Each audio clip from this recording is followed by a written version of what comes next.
Okay. Well, in this fourth module, we have learned the EM, yes, as well as the different aspects of the environment management system, as well as introduction to the TQEM and CSR, as well as CER, corporate environment responsibility. Okay, so that thing we have gone through when we learn the fourth module. So in the fifth module, as you can see, we have to dive in the details of this total quality environment management, and as a part of it we will be learning ISO 14000 as well as how to obtain the EMS certification for an organization. Means steps to obtain the EMS certification, that three topics we will be learning. Only 5 hours are there for this fifth module. So this total quality environment management is nothing but the uh, wide area where we will be learning the different aspects of the environment planning as well as its management. So, what is the environmental management planning that we will see in the first place, and later we will discuss the different salient issues and concerns to be considered or incorporated in the environment management planning. Okay, so that part we are going to finish today. Let us now move to the PPT.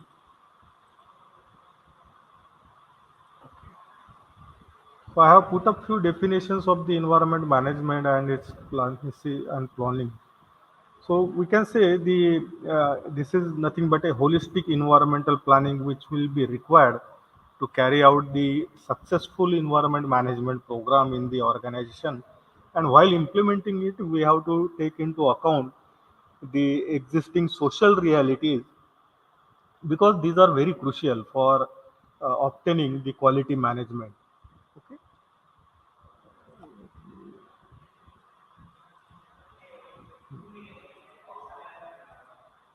For obtaining the quality management, so we have to ensure the different parameters which can be incorporated to improve it, and there are few issues and concerns that needs to be considered while implementing the successful environment management planning. So few basic fundamentals as well as the definition I have provided here. The first issue or the concern which is very important point of view for the implementation of this TQAM. It is the human population. Okay, I'm not going to read out each and every details from the slides, but here you can see what is environment management, and later on we will discuss these issues of concern. So it is what are the actual structure of allocating the resources to the society.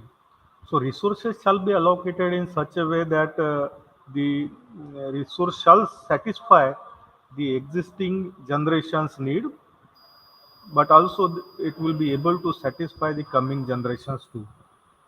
So it is nothing but the management of the different resources available with the environment or with the nature, and allocation of these resources efficiently and in a sustainable way. So that is what we say is a environment management or better environment management practice. So there are different issues we need to tackle human population, because when we want to implement it, the main problem will be the population. So as the human population continue to increase, uh, and this increase is not at a particular level, because increase in the population is observed on a regional as well as a global level. So to tackle with such a huge population, the careful planning of all the resources is essential, and it has become even more important to ensure that we make the very effective and wise decisions while concerning about allocation of these resources. Sometimes we have to concern about where we live, how we conserve and preserve the ecosystem, and how we construct our environment, urban environment. That comes under the human population. So it is one of the very major constraint we naturally had while implementing the effective environment management program. Then there is another constraint, which is also a global constraint. We can say sustainability. So whether this allocation is achieved through the sustainable way or not, because sound environment planning is essential to sustainable development. So planning decisions we make today and in the future will definitely going to impact the quality of the environment we live for our next few generations. The decisions of we are making today are affecting or it will be reflecting rather in the future generations. So this thing shall be kept in mind while allocating the resources to the existing generations and keeping in mind about the needs of the future generations. So this concept of the environment management and its impact will be learned through these few constraints. There is some also global perspective we have to consider for implementation, and this global constraint, we can say it is the fact that we are becoming a global community. Now we do have all the media or the resources, and we are able to communicate with the each and every people in the world through uh, technology. So all our environmental planning therefore must be have a global perspective. So not only we have to think about ourselves, but we have to think about the other peoples who are living on the planet.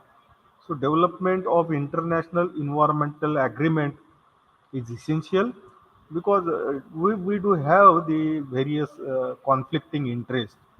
So despite these conflicting interests, we need to develop a model in such a way that it could be applicable for the international environmental agreements, despite these conflicts. So it becomes now the increasingly important, and so are the continuing efforts in the global environmental forecasting. So it is very essential part. We should have the global perspective while implementing it. Then there is another constraint is there or another issue to be tackled: urbanization. Now the rate of urbanization has tremendously increased in the last 20, 30 years, and most of the rural peoples are now migrating towards the metro cities in search of food, shelter, or in search of a work. So, in view of this large scale migration towards the cities and also towards the urban area from the rural areas, these areas does need more attention when it comes to the environmental issues. Because if more peoples are migrating, the cities are becoming more and more crowded, and it becomes very difficult to manage this entire crowd and allocate them resources like water or uh, good hygienic and sanitation practices as well as roads, shelter, or medical facilities. So that thing should be kept in mind.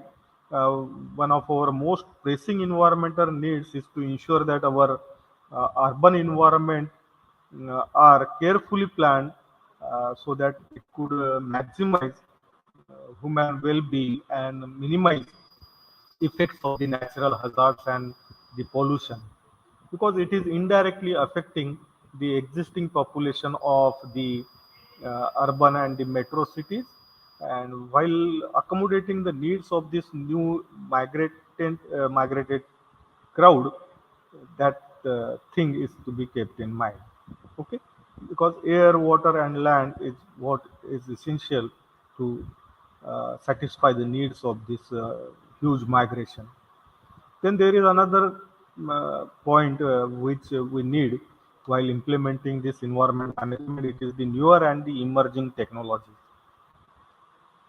So this, in the light of the the damaging effects of the industrial revolution on the environment, it is also very important to use the newer and the emerging technologies to mitigate these effects from the industrial revolution. Because see, if the more and more area is being covered with the industrial sector, we can say it is having the potential to generate the more population, sorry, more pollution. So to mitigate this industrial revolution and the pollution arising it is very important that we have to use the newer emerging as well as the advanced technologies with utmost caution. So we have to weigh the benefits of the environment cost incurred by them. So how much it is going to help and what is the initial investment we have to put into it. Then there are values and the knowledge we need to understand for the uh, environment management. Since we value our environment not only at the local level, but at also the global level. So value of environment and knowledge about the environment is essential to develop the new and the relevant knowledge tools and technologies so that it can assist to the environmental planning process. And it is also important that we know as to where knowledge is lacking. So when we tackle with a particular environment problem, so that we might focus uh, on a particular area, but sometimes we lack the knowledge about it, and these knowledge lacunas are to be identified, and then accordingly work on them to focus on these particular lacunas only. We also recognize, or we must also recognize that people's values with respect to the resource use and land use are variable. So it is totally different from individual to individual. So someone may have the affinity towards its environment or the land, and some people may not be, or they may be careless about the environment. So the interest about the environment is varying from people to people. So we must recognize this variation in the interest of these peoples, which will be resulting in the periodic conflicts between those who wish to use the environment and those who wish to preserve it. Obviously, we have observed a lot of conflicts in the people. Some people want to preserve it, and some will want to use it in a different way. So, environment mediation can help resolve these conflicts when values of different groups collides with each other. So, we hope that the aspects which we have already discovered or discussed would continue to roll on, and you will be having a better understanding of it. Then there is another part, we can say, the characteristics and the features of the environment management. So it deals with the world affected by the humans. So we are now basically talking about the interaction of the human with the environment, and whatever the planning is being done, it should support the sustainable development that we have already discussed. This is nothing but a summary of different issues we had. It demands a multidisciplinary approach, and it has to integrate the different development viewpoints. So the time scale involved extends the short-term concern, and the ranges from local to global. Different issues need to be categorized, local issues as well as the global issues, and then we have to tackle with them appropriately. Also need to seek to integrate the natural and the social science. These are nothing but the four pillars of policy making and planning: social science, environment, human being, interaction. So these are the pillars of the better or efficient environment management program. There are some definitions I have put up here in the slides. Again, I will be not reading all these definitions. I will directly move ahead with the uh, environment management and its goal. So, first, prime objective of the environment management is to identify the goals. So, few goals are to be identified. What are the lacunas to achieve these goals need to be solved, and then we have to develop these or establish whether this can be made or not. So, once we define the goals, there should be the proper discussion about these objective of each and every goal and whether this objective is going to fulfill or not. And in the latter third stage, we have to develop and implement means to do what is possible to achieve or to meet the objectives of this goal. So it is, the very simple scheme of EM that has to be designed and implement to achieve all these three things, keeping in mind about the different issues we have seen today, like the population, sustainability, global perspective, urbanization, newer and the advanced technologies, values and knowledge about the environment. So all these needs to be kept in mind while implementing it. So it integrates the ecology, policy making, planning, and the social development, and its objectives are this. So in the first place, we have to prevent and solve environment problems. So define the environmental problems in your areas or in your community, what you are facing. That is one thing we individually can do. If you are living in a particular area or in a community, you just identify what is the environmental issues or the problems you are facing in your day to day life. Then we can establish the limits about it. How much resources are to be extracted from the environment or how much is to be spent on it. So we are now disposing of the waste from our household use. So there should be a proper limit. If there are three or four people living in that house and they are generating the huge waste, then it is, it will put the uneven load or uneven burden on the disposal method as well as on the environment. So we have to establish the upper and the lower bound, whether it is the extracting from the environment or whether it is giving to the environment. So to develop the research institutions and the monitoring system is one of the objective of the environment management. So there are different, industries. I can say, if you still remember, there is an Nagpur-based National Environmental Research Institute. We call it as a NIRI. So this NIRI, I will put it like this.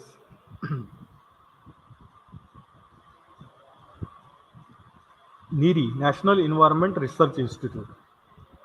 So, Union Ministry of Shipping, it was in the 2002. So, National Environment Engineering Research Institute or National Engineering Environment Research Institute (NIRI) uh, asked by the Union Ministry of Shipping, and they asked to conduct a detailed environmental impact assessment (EIA). So EIA is also part of a total EMS, and they asked to conduct this impact assessment of the Setu Samudran ship canal project in the Tamil Nadu. So that project is based on the Tamil Nadu Setu Samudran ship canal project. So the EIA assessment has been done by the uh, NIRI. So this EIA would be done at a cost of rupees 1 crore. So NIRI has been donated with 1 crore rupees and is to be conducted within the 6 months. So we have to develop such kind of the research institutes and the continuous monitoring system to done the analysis study or the impact analysis and then to implement the best environment management practices That canal project involves the widening of Pamban Channel. River name is Pamban Channel to facilitate the movement of the coastal ships of the size of around 3,000 tons, big ships, so that it could move smoothly and freely through this canal. So widening of this canal and how widening will affect the surrounding environment, that is the main objective of carrying out the environmental impact assessment by the NIRI. So the project runs through the Gulf of the Mannar National Park, and there has been opposition to this project from the local community that will, adversely having some impact on the marine environment of that region. That's why it needs the proper documentation and proper procedure for widening of such canal systems. So third objective is to develop the research institutions and the monitoring system through the environment management to warn about the threats we are facing and also identification of the opportunities. We have to aware about the threats we are facing from the environment. Sometimes we facing the droughts or the floods, and you know the natural calamities are there. So it is going to warn about the threats, and also if there are opportunities to be explored, that also to be recognized and mentioned in it. To suggest measures for the resource conservation. Resource conservation is very essential. Most of the 99% people are obviously exploiting the resources in our hand. So exploiting the resources at such a rate is not feasible, and it will not be a sustainable way.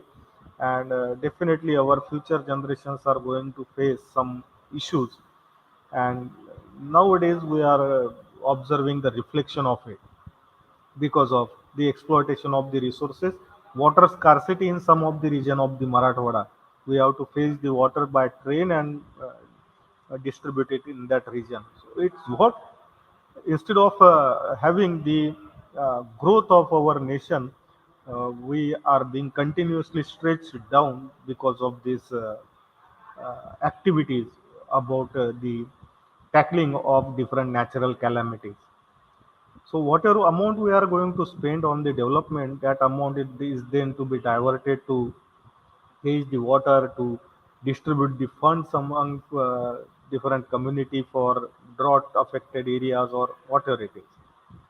So that things should not be happen. To develop a strategy for the improvement of quality improvement while having the sustainable approach, quality should not be compromised, and it needs the continuous improvement. So the strategy for the quality improvement is also essential. Long term and the short term policies are to be decided, but it should be having the sustainable development approach. To identify the new technology for future development, and we can say here we professionals are going to help it. So maybe the old technology is not feasible now, and it creating the more pollution or the more the constraints being applied because of this old technology. So that needs to be replaced. New advanced technologies are to be identified and adapted for the same process or same existing process which we are frequently using. So it could minimize the pollution, or it will help to minimize the pollution, and it will also help to improve the efficiency as well as the quality of the product. So that we can all do here.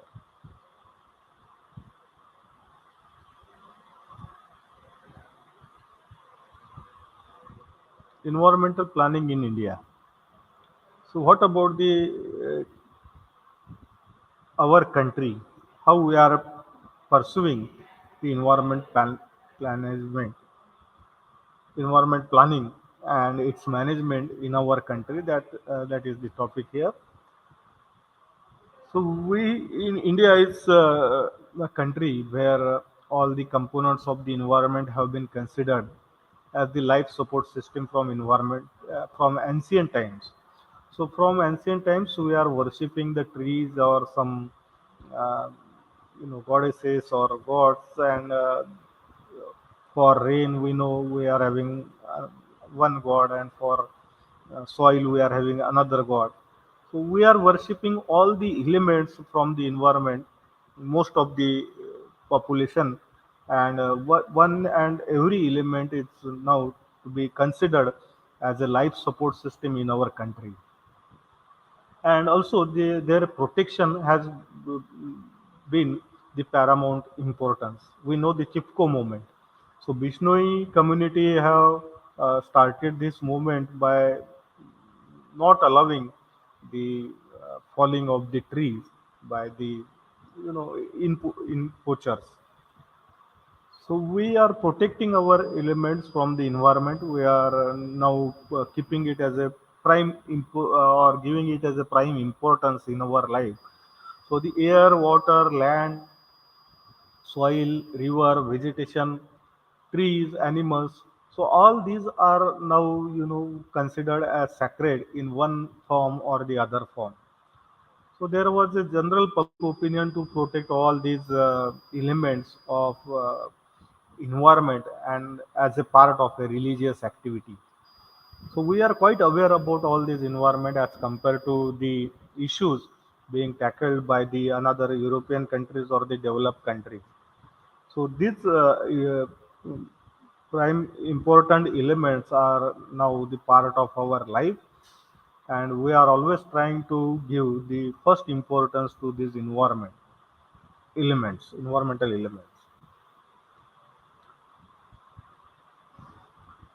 But in the 1900s, or in the last 80 90 years ago, there was no issue about the environment problem or environmental concerns because of the very less population of the Indian continent.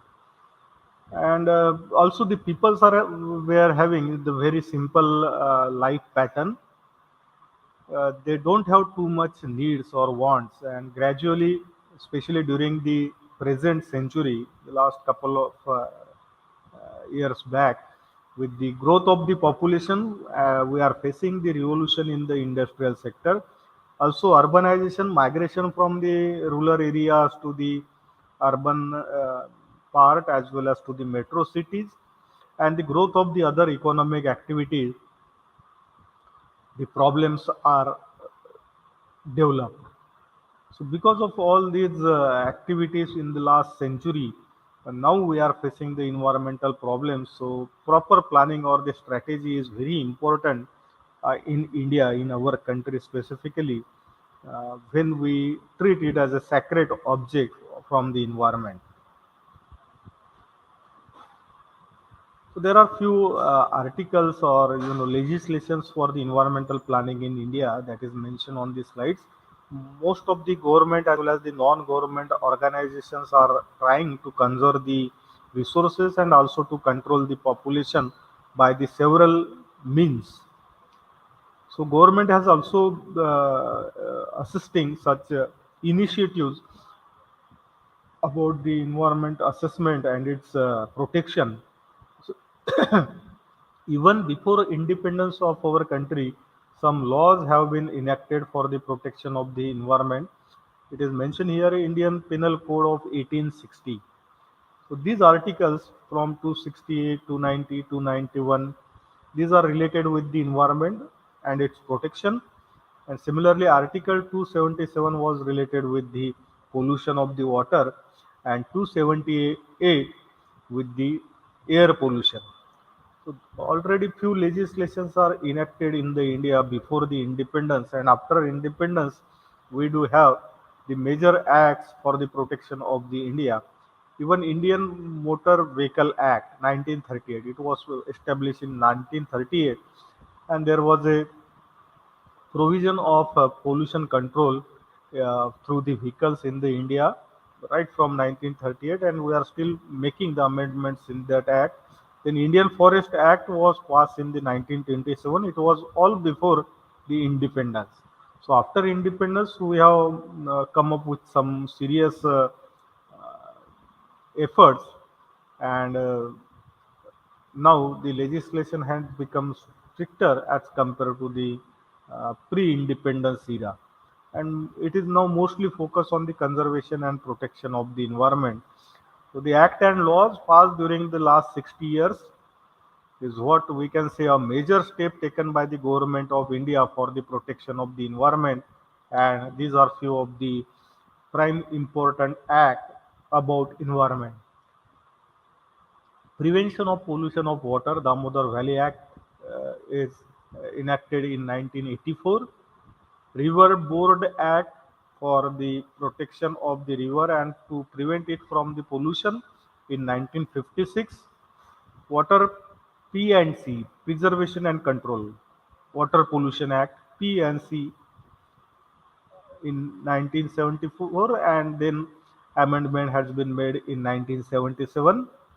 Atomic Energy Act 1972, Radiation Protection Rules 1971, Wildlife Protection Act in the India 1972, Factories Amendment Act. Earlier Factories Act was established in 1942, and the Amendment Act came into picture in 1987, and it suggests about all the uh, working behavior in the industry as well as in the organization by the employees, and what to do uh, about the employers.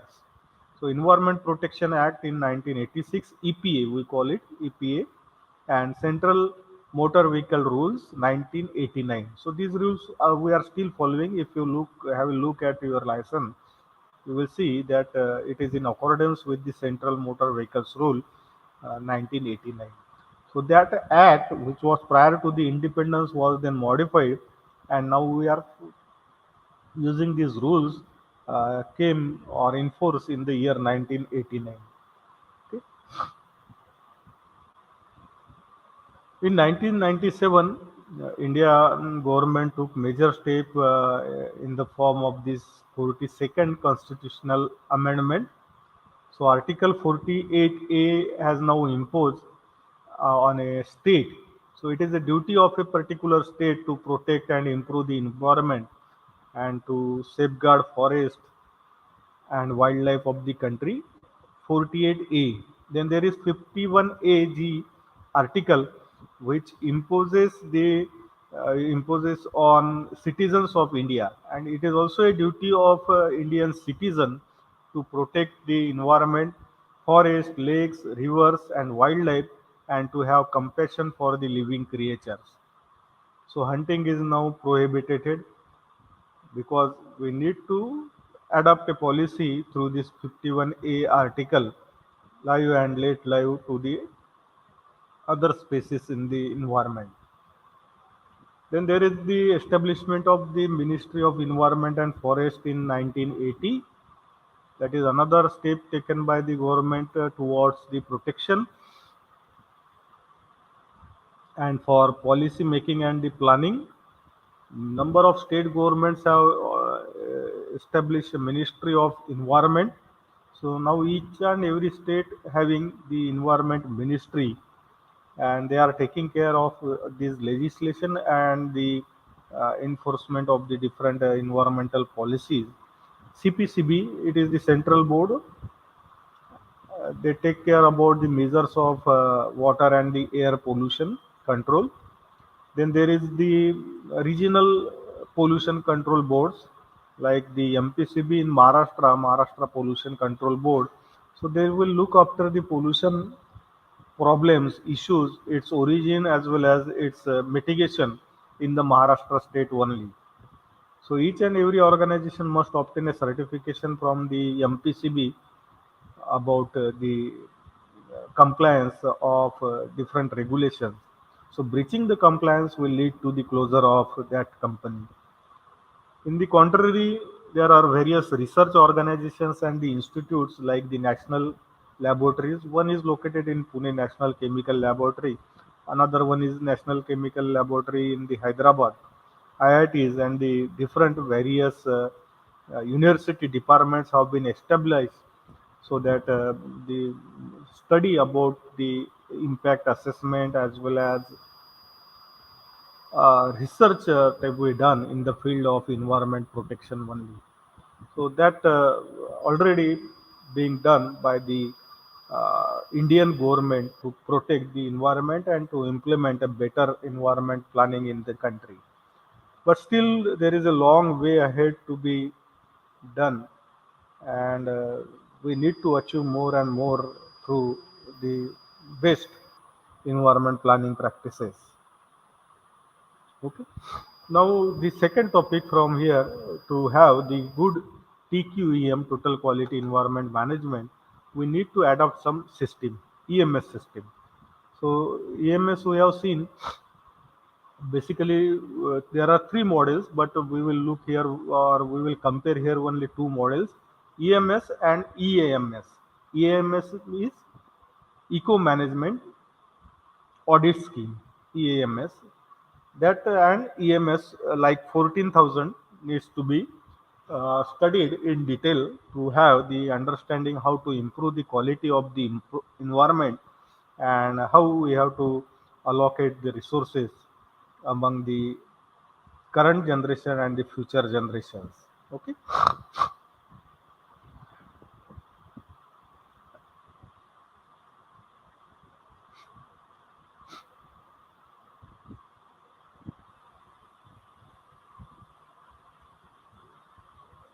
Well,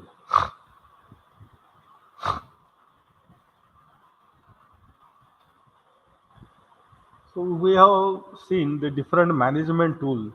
So this management tool basically help us to access or to study the impact of the human activities or the organizational activities or actions on the environment. So tools are necessary to have the assessment of all these activities and the actions, and also it will help to evaluate whether the measures adopted and correctives put in place or not. Sometimes we are anticipating few of the things in or few of the flaws, and these flaws are to be corrected. The proper measures need to be adopted to mitigate that flaws or to minimize these flaws. So assessment of this process needs to be done, and it will be done through the better quality assurance as well as control over that process, or we can say in this way the process of minimizing environmental impacts goes on. So we are putting the measures to be adopted, and then corrective actions need to be done that are turning out to be the effective or not. So that is what the actual practice is, and it will be done through the series of the different steps, and all these aspects comprise half the story of the environmental quality management. So it is just a part of EQM. So for assuring and controlling the environmental quality, the control and quality assurance is very essential. And some management tools are also needed to be complemented with certain planned and systematic or structured actions that could provide the adequate confidence that the product or the service which we are providing will satisfy the given requirements of the environment quality, and it is not having any negative impact on the environment. So ISO 14000 standard and the environmental labeling are, these two are very popular quality assurance and the control techniques with international acceptance. So it is recognized internationally, ISO 14000 standards as well as the environmental labeling. So these are basically regulated and monitored by the government in their respective countries, and we are going to learn about the details of these two uh, in this PowerPoint presentation. In addition to the above two mechanisms like ISO 14000 or the environmental labeling, environment legislations are also important. It is also a valuable tool for maintaining and improving the environmental quality. So we will learn the ISO 14000, what is environmental labeling, and what are the different legislation. That is a part of our sixth module. We will subsequently learn it after finishing with this one. So in brief, how to deal with ISO 14000 standards. That is here. One of the EMS we will see here. The These are few areas of the EMS ISO 14000 standards. So we use standards all the time without giving so much a thought. So we can communicate because of the standardization of the particular thing. That's why it is called as a standard. Now, if you consider the language, so English language, now through the standardization of the English language, we can communicate to each one. A liter of milk in Delhi is the same as a liter of milk in Ratnagiri. So 1 liter of a milk at any place is same. So we are having here the communication in a technical perspective, technical view, and that's why we can say it is a standard set by the organization or the government agency, and we have to follow it, and it is universally accepted. So 1 liter of milk at any place in India is same because we have standards of weights and the measures. So likewise, a computer disk manufacturer's product is compatible with any computer regardless of the brand. Or a system of accepted standard is essential for the widespread marketability. So we need the standard. Then only it is possible to market your products on a very wide geographical area. So efficient production and the use of the products from complex mechanical devices like the automobiles, the nuts and bolts that held them together, and even the purely intellectual products such as computer programs. So there is always standardization. ISO 9000 and ISO 14000 standards are internationally accepted. So it is a series of standards which are internationally recognized and accepted, and you might have seen a whole lot of the products as well as the services tagged with either of this series of the standards. If you have a look at any wrapper, it will be written ISO 9000 or ISO 14000.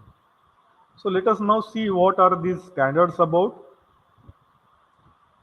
The ISO 9000 series pertaining to the quality management and quality assurance. So it is about the quality, and 14000 series is about the environmental management standards. So our subject is having a scope of allocating only ISO 14000 and its detail, whereas ISO 9000 series is out of scope of the syllabus.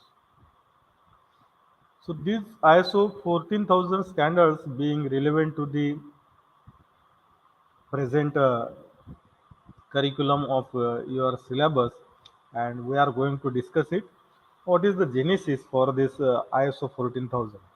Areas these are mentioned here: EMS, environmental auditing, environmental labeling, or environmental performance evaluation, and the life cycle assessment. These are the few of the areas through which it is to be implemented. So ISO standards had their origin. We will be talking about the genesis for few minutes here, and later we will see inside the ISO 14000. So these standards have their origin from the late 1960s, when there was a worldwide concern for the environmental issues, and now then it was began to develop the serious problems in most of the countries. So later they came to know, many countries came to know that there should be a proper standard, and it got originated in the 1960s. But in 1992, There was a conference we have already discussed about this UNCED, United Nations Conference on Environment and Development. It is also called as the Earth Summit. So in 1992 Earth Summit, it took place in Rio de Janeiro, Brazil, and earlier to that it was in 1987 where the Sustainable Development got introduced, and in 1992 it held in Rio de Janeiro, and it was then named as the Earth Summit. And preparation of this conference and the subsequent related activities led to the development of these standards, because it should be at the standards of international environmental management and widely accepted. And the development of this accompanying implementation and the auditing tools were assigned to ISO, International Organization of Standards. And then ISO came up with different parameters like quality parameter in 9001, or the environment parameter in the 14000, health parameter, and so on. So this ISO created the technical committee to develop the standards, and ISO is, it is a worldwide federation of national standards bodies, at present comprising around 130 members in ISO. The headquarters of the ISO is located at Geneva, Switzerland, and it was established in 1947. It was an old organization, International Organization for uh, Standardization. So it was established in 1947, and the main objective of that ISO is to promote the development of standardization and the related activities in the world, and keeping in view to facilitate the exchange of the various goods as well as services, and also to develop the cooperation in the circle of intellectual or scientific and technological activity. Whatever the results are there produced by the ISO, and their technical work is always being published as a international standards. So this ISO membership have three different categories. A full member. Full member is what? It is a national body designated by its respective country as the most representatives of standardization, and most of the nations, 130 members are there, so most of the nations are represented by full members. Then there is a correspondent member. So a nation that does not have the standardization bodies, all these nations are represented by a correspondent member. And there is a subscriber member, because there are some small nations with a very small economy, and they may have a chance to become a subscriber member at a reduced membership rate. So these three membership criteria are there, and India is a full member because we are having a national body of standard of organization, and they are associated with it, and they are representing our entire nation in a ISO. Okay. Although only full members of particular country and they can participate in the development of the standards, ISO always keeps the correspondent and subscriber members informed about all these activities of their interest. So India has a full ISO membership, and they are having their own body working and representing the nation in ISO meetings and its publication. Okay. Now inside ISO. So this thing, I hope it is already in 15 in my watch. We will see next time. We will discuss about ISO 14001 in next class. Okay. We will stop here today. If you have any question, you can ask me.